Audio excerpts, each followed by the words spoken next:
안녕하세요. 대학생 투자자 매드입니다. 제가 최근에 1000만 원만 있으면 수도권 누구나 만 19세 이상 누구나 투자할 수 있는 상품 저는 신청한다고 글을 올렸더니 질문이 쏟아졌습니다.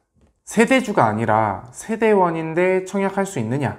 여기에 청약통장 써버려가지고 향후 청약에 불이익이 있는 것 아니냐? 1차 계약금 1000만 원 이후 한 달 후에 7천만 원 정도 2차 계약금으로 납부해야 하는데 한 달 안에 거래가 될 것이라고 보는 것입니까? 자, 이런 질문들 다 답변 드리고 이 영상으로 민간 임대 아파트 청약은 어떻게 하는지 제가 다 정리해 드릴게요. 우리가 진짜 궁금한 건 세 가지입니다. 첫 번째, 내가 넣을 수 있는지, 내가 이러이러한 조건인데 넣었을 때 리스크가 없는 건지. 자, 두 번째, 진짜 1000만 원만 있으면 되는 건지. 세 번째, 그래서 당첨되면 얼마 벌 수 있는지. 첫 번째부터 답변을 드리면 청약통장 사용 안 하고 청약금 없으면 그냥 넣으시면 됩니다. 이런 것들은 공고문에 나와 있는데 공고문 보면 다음과 같이 청약통장 사용하지 않는다는 말이 있을 거예요. 그럼 향후 나의 청약에는 아무 문제가 없다는 의미입니다. 3기 신도시, 생애 최초, 신혼부부 특기활 공급 등 다양한 청약 상품들이 있잖아요. 이런 것들 다 영향 안 받으니까 그냥 넣으시면 됩니다. 그리고 내가 다주택자여도 상관없습니다. 왜냐면 민간 임대 아파트 상품 자체가 임대 아파트에 들어갈 권리를 분양받는 거예요. 여러분 전세 월세 사는데 주택수에 포함되나요? 안 되죠. 그래서 내가 집이 몇 채든지 청약에 당첨되고 매도하는데 불이익이 전혀 없습니다. 다주택자도 다 넣을 수 있는 상품이었던 거예요. 근데 아쉽게도 이 상품은 세대원은 신청이 불가합니다. 세대주하고 세대원은 다른 거 아시죠? 그래서 부동산 투자하려면 솔직히 세대 분리는 필수인 것 같아요. 특히나 요즘 같은 시기는. 두 번째 질문에 대한 답변 드릴게요. 진짜 1000만 원만 필요하나요? 공고문 보면 1차 계약금이 1000만 원이고 2차 계약금은 7천만 원대입니다. 근데 중요한 건 2차 계약금을 계약 후 한 달 이내 넣어야 되는 거예요. 그럼 궁금하시죠? 나는 2차 계약금 7천만 원 투자할 여력이 안 돼. 근데 1차 계약금 1000만 원 넣고 만약 한 달 안에 못 팔면 계약금 날리는 것인가? 이게 궁금한 거잖아요. 이래서 이론과 실전을 경험한 사람은 조금 차이가 있습니다. 실전 투자해본 사람은 이렇게 생각할 거예요. 당첨되면 물건지 근처 중개사에 쭉 전화 돌립니다. 나 여기 당첨됐으니까 얼마 받아줄 수 있느냐? 피 얼마 받아줄 수 있느냐? 물어보는 거예요. 이미 중개사들은 손님들 다 가지고 있습니다. 그럼 대개 피 4천에 매수 대기자 있습니다. 피 5천에 매수 대기자 있습니다. 라는 답변을 받습니다. 사줄 사람 있으니까 계약금 1000만 원 넣고 피 4천만 원에 팔면은 1000만 원 투자해서 4천만 원 버는 거예요. 끝! 진짜 만약 피 4천만 원에 사는 사람이 안 샀다고 가정해 봅시다. 그럼 여러분 피 3,500에 다른 사람한테 넘기면 돼요. 최악의 경우 2차 계약금 납입 전에 피 없이 넘기면 되는 거죠. 근데 만약에 피가 형성 안 됐다? 그럼 계약 안 하면 돼요.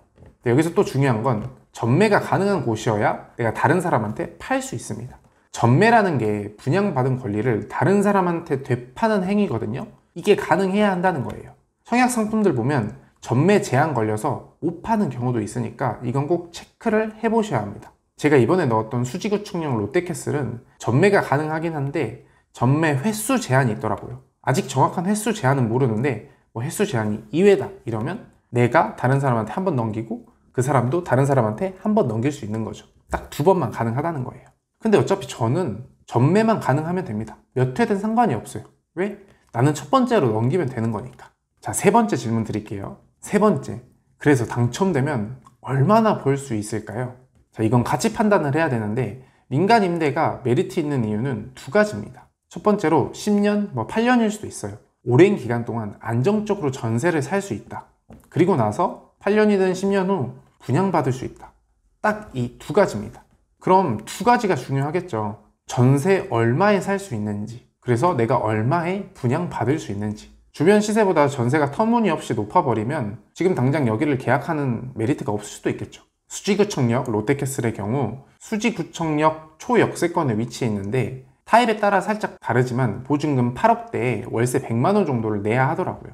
비교 대상이라고 사람들이 많이 주목하는 곳이 같은 신분당선 초역세권의 신축인 성봉역 롯데캐슬 골드타운인데 이곳이 전세 7억 후반이면 지금 들어갈 수 있더라고요. 10년간 8억 원 전세에 100만 원 월세 납입하는 것 때 7억 후반에 전세 들어가는 것. 여러분은 어떤 곳이 메리트가 있으신가요?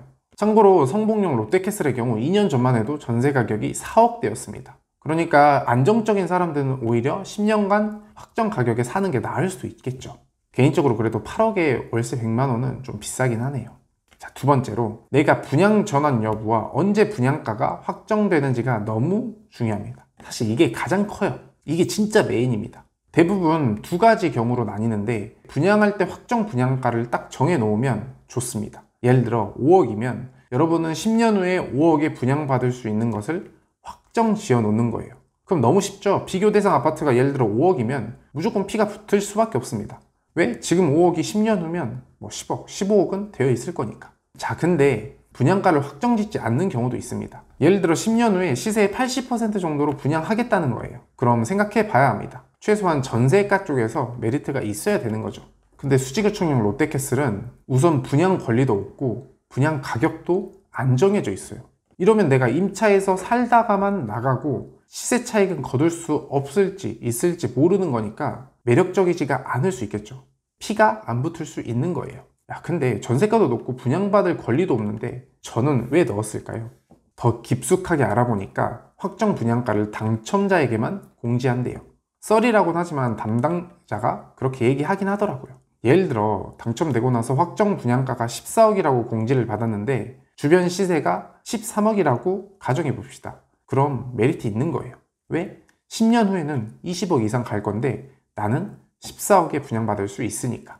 실제로 작년에 신광교 제1풍경채라는 곳이 똑같이 분양 전환 안 된다고 하고 분양가도 공개 안 했다가 실제로는 당첨자에게만은 분양 확정가 8억 5천만 원으로 공개했었거든요. 현재 P 4억 붙었습니다. 근데 민간 임대 아파트는 양도세 안 내거든요. 세금 없이 4억. 엄청난 거죠. 왜 P 주고 사시는지 알겠죠?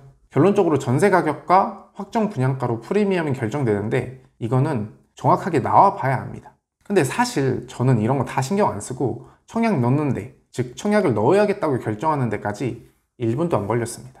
왜냐면 청약 통장 사용 안 하고 청약금 넣지 않으면 당첨되고 계약 안 해도 불이익이 없습니다. 당첨되면 중개사에 전화해서 얼마 받아줄 수 있을까요 사장님 물어보고 P가 형성되어 있으면 그냥 계약하면 되는 거예요. 당첨되고 나서 생각해도 아무 문제가 없는 겁니다. 그러니까 자신만만하게 유튜브에 올린 거죠. 혹시 구독자 여러분이 당첨되고 계약 안 하셔도 전혀 문제가 없는 거니까.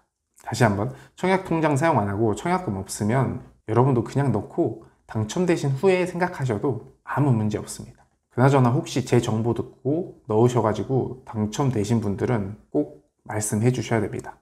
좋아요, 구독, 알람 설정하고 진짜 돈 벌어봅시다. 안녕.